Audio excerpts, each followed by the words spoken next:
こんにちは、工芸てっちゃんです。今日の工芸てっちゃんがおすすめしますはこちら。クニペックスのストリッピングナイフ1650145という商品になります。今日はですね、こちらの商品の魅力をいつものように3つでご紹介します。まず1つ目は、刃が4箇所の位置で使えるということです。はい、まずはちょっとデザインからいきましょう。赤とブルーでコンフォートグリップになってます。赤は硬い材質でね、しっかり強度を出して、青色は手に触れるところをソフトにね、するために少し柔らかい材質になっています。そしてグリップエンドには落下防止のワイヤーを通す穴もついてあります。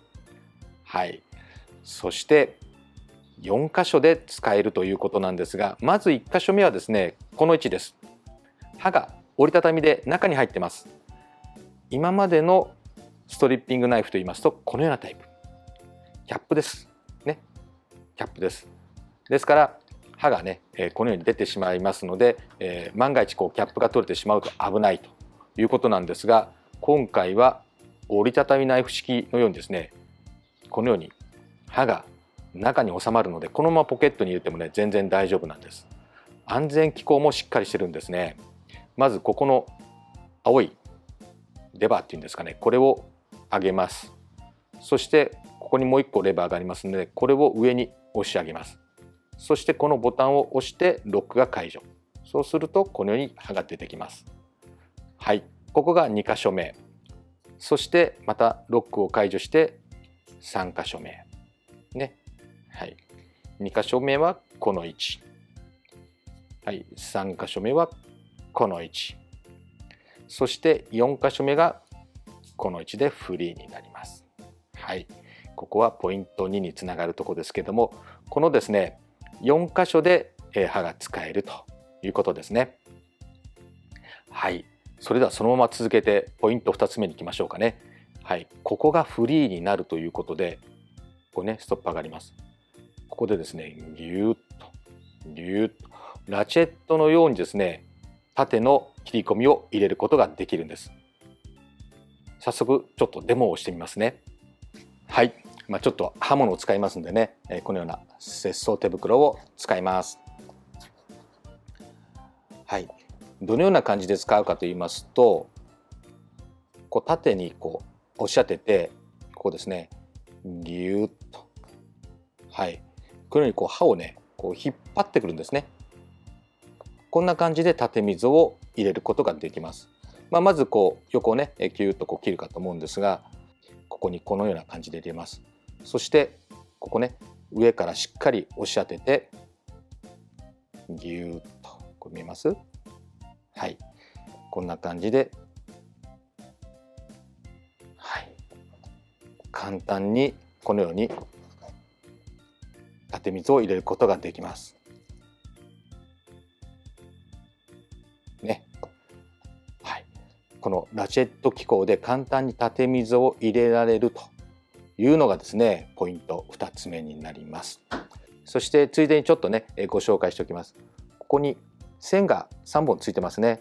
これはですね、切り込みのゲージになります。はい、例えばこれに切り込み入れた時にですね、どのくらいまでね、刃が入っているかという目印になるような線になってます。ですからこの1ミリ2ミリとかそういうゲージではなくてですね、どれくらい入ってるかなというのを見るようなですね、目印になっているということです。そしてついでに言ってしまいましょう。ポイント3つ目はここです。ガイドシュー付きということですね。ここが先端がとんがっていますと、この中の線も傷つけてしまうんですが、これがあるおかげでですね、中の線を傷つけずにこのね、縦の切り込みを入れられるというのがですね、はい、ポイント3つ目になります。ガイドシュー付きで中の線を傷つけませんということです。はい、いかがでしたでしょうか。クニペックスのストリッピングナイフ、デザイン、機能性、安全面とね、さすがクニペックスだと思います。それとですね、もう一つこれ付け加えておきましょう。消耗品なんですけども、どうしても刃が消耗品になってしまいます。刃はですね、ここちょっと閉じようかな。はい、ここマイナスのネジがあります。ここを外すことでですね、簡単に外せますので、刃は消耗品としてあります。そしてこれですね、これもちょっと折れてしまいそうなところもありますので、何回かやってるうちにね、ふと、これも部品としてあります。ですので、これの消耗品としてはここの刃一式とここですね、安全面のレバー、これがですね消耗品としてあります。はい、デザイン、安全面、機能性とね、3拍子揃ったストリッピングナイフ、こちらの商品はファクトリーギア各店と通信販売で購入できますので、よかったらぜひ一度お試しください。ということで、今日の工具屋てっちゃんがおすすめしますはクニペックスのストリッピングナイフでした。